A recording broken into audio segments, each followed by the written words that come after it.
Super super. ఏంటంటే యాత్ర ముందుగా దింపారు కదా, దానికి దీనికి లేదు జనసేన, జై జనసేన. సూపర్ అన్న. రేపు యాత్ర దిగుతుంది, దానికి పోటీగా దింపారంట. యాత్ర కదా గోత్ర.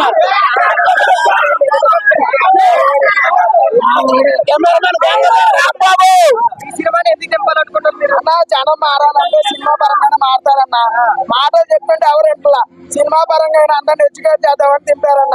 సినిమా వేరు రాజకీయం వేరు అన్నారు. సినిమా వేరు రాజకీయం వేరు. సినిమా బట్టే రాజకీయాలు ఉంటాయి.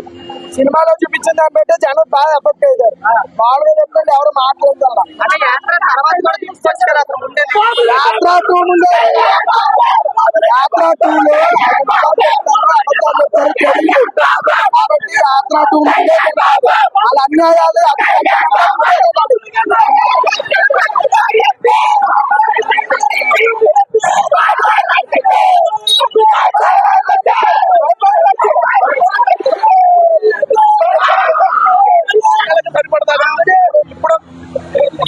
ఇప్పుడున్న సిచ్యువేషన్ తగ్గట్టుగా మళ్ళీ రిలీజ్ చేయడానికి ప్లాన్ చేశారు. అంటే ఈ రిలీజ్ అనేది యాత్ర మూవీ ముందుగా ఎందుకు దింపారు అంటే ఆడికి పోటీ. యాక్చువల్ గా జగన్మోహన్ రెడ్డి ప్రజలను ఇన్ఫ్లుయెన్స్ చేయడానికి ఖచ్చితంగా యాత్ర టూని అనేది సిద్ధం చేశాడు.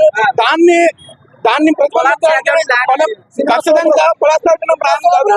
కాకపోతే ఇప్పుడున్న రాజకీయాలని ఇన్ఫ్లుయెన్స్ చేయడానికి వాళ్ళు చేస్తున్నారు. కాబట్టి మనం ఒక అడుగు ముందడుగా వేస్తూ రాజకీయాన్ని దాంతో పోటీగా తెంపొచ్చు. దాని పోటీగా కాదండి. యాక్చువల్ గా జరుగుతుంది ఏంటంటే జగన్ ఇప్పుడు ఉన్న 3-4 సినిమాలను ప్లాన్ చేశాడు.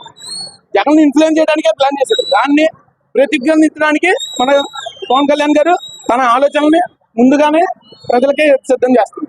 అర్థమైందండి. సినిమా బాగా ప్లస్ అవుతుంటారా? ఖచ్చితంగా అండి. ఈ సినిమా ప్లస్ ఖచ్చితంగా అవుతుందండి.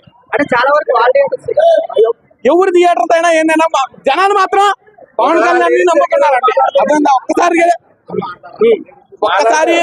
ఒక్కసారి జనం ఫిక్స్ అయిన తర్వాత ఎవరు ఏ థియేటర్ లో ఉన్నా గానీ అన్ని మూసేసుకోవాల్సి వచ్చింది. అదే షటర్ చేసుకోవాల్సి వచ్చింది. ఓవరాల్ గా ఏం చెప్తాం అనుకుంటున్నారు అంటే రేపు యాత్ర కూడా తీరుతుంది కదా. యాత్ర ఎన్ని యాత్రలు వేసినా గానీ